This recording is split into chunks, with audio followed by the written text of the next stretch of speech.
ఓం నమః శివాయ.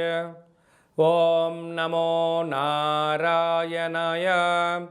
ఓం శ్రీ నరదిష్టి నివారణ కాల భైరవాయ నమో నమః.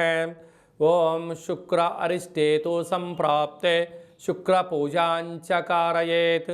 శుక్రధ్యానం ప్రవక్ష్యామి కలత్రత దోషపీడోప ఉపశాంతయే.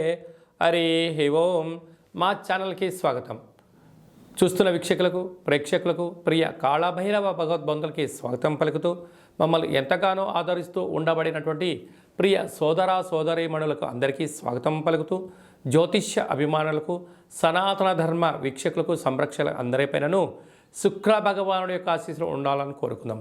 శుక్ర భగవానుడు అనగానే కలత్రతకారకుడు, యోగకారకుడు, భోగకారకుడు, సంపూర్ణ నూతనమైనటువంటి జీవితాన్ని ప్రారంభించాలి అనుకుంటున్న వారందరికీ నిండా ఐశ్వర్యం, ఆరోగ్యం, ధనం, ఇహపరమైన సుఖ సౌఖ్య భోగ భాగ్యాలను కలిగించేటువంటి వారే శుక్ర భగవానుడు.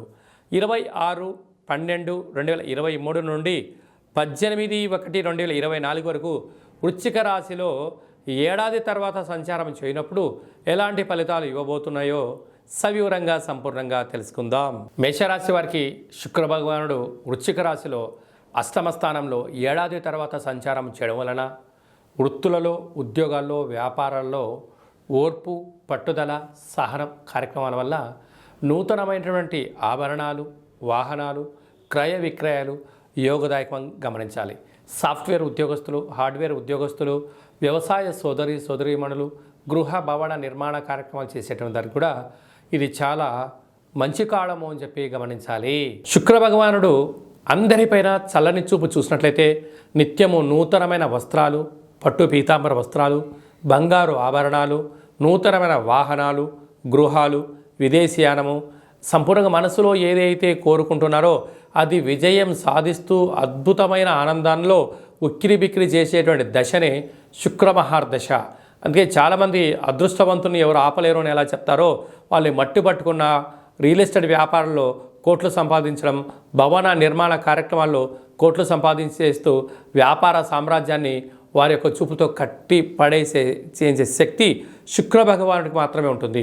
కనుక ఈ శుక్రుడు ఒక్కొక్కరి జాతకంలో ఒక్కొక్క రకమైన ఫలితాలు ఉంటాయి. కనుక శుక్ర భగవాన్ యొక్క ఆశీస్సులు కలగాలి అన్నట్లయితే ప్రతిరోజు మీరు స్నానం చేసేటప్పుడు కొద్దిపాటి సంపెంగ నూనెను కానీ లేకుంటే ఇంకా మల్లెజాజితో కూడుకున్నటువంటి సుగంధ ఫ్లేవర్లు కలిగినటువంటి పన్నీటిని నీటిలో వేసుకొని స్నానం చేయడం, ప్రతి శుక్రవారం పూట తెలుపు వస్త్రాలు ధరింపచేయడం, ప్రతిరోజు పూజ చేసిన తర్వాత ఇండ్లంతో సుగంధ పరిమళాలతో ఒక ధూపాన్ని సాంబ్రాన్ని వేసుకోవడం, వస్త్రాలకు కొద్దిపాటి అత్తరు, సెంటు, పన్నీర్ లాంటివి నిత్యము పూసుకోవడం, అలాగనే బొబ్బర్లతో కూడుకున్నటువంటి ఆహారాన్ని తినడం, అలాగనే ప్రతి శుక్రవారం పూట కళవు వెంకటనాయక అన్నట్టుగా వెంకటేశ్వర స్వామివారికి అప్పాలను, వడలను నైవేద్యంగా పెట్టడం, వెంకటేశ్వర స్వామివారికి తులసిమాలను సమర్పించడం వల్ల అద్భుతమైన యోగం కలుగుతుంది.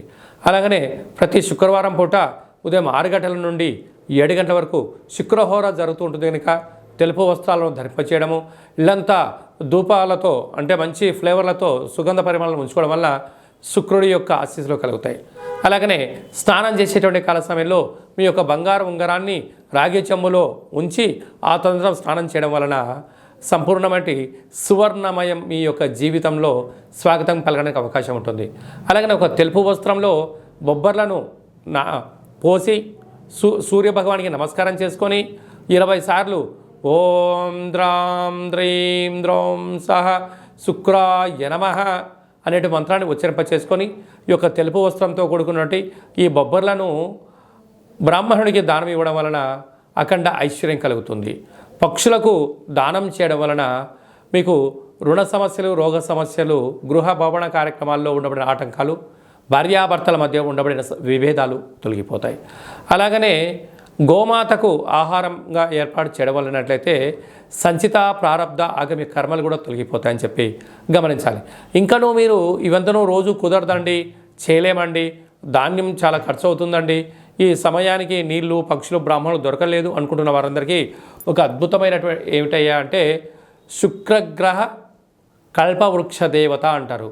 అంటే డైమండ్ ఉంగరం పెట్టుకోలేనటువంటి వారందరికీ, అలాంటి శుక్ర భగవాని ఆశీస్సులు కలగాలనుకుంటే వారందరూ కూడా ఈ యొక్క శుక్రగ్రహ కల్పవృక్ష దేవతను గృహంలో ఉంచుకొని రోజు ఉదయము సాయంత్రము మంత్ర సాధన ఓం ద్రాం ద్రీం ద్రౌం సహ శుక్రాయ నమః లేదంటే ఓం శుక్రదేవాయ నమః అనే మంత్రాన్ని ఒక 20 సార్లు తగ్గకుండా 27 సార్లు కుదిరితే 108 సార్లు మంత్ర సాధన మీరు చేస్తూ ఈ యొక్క అగరబత్తులను అలా తిప్పుతూ ఇల్లంతా సాంబ్రాణి గుగ్గిలంతో ధూపం వేయడం వలన గృహంలో ఉండబడినటువంటి దరిద్ర దేవత బయటికి వెళ్ళిపోయి అదృష్ట దేవత మీ గృహంలో స్వాగతం పలుకుతూ ధనకనక వస్తు వాహనాలతో మీరు అద్భుతమైన విజయం స్వాగతం మీ సొంతం అవుతుందని చెప్పి గమనించాలి.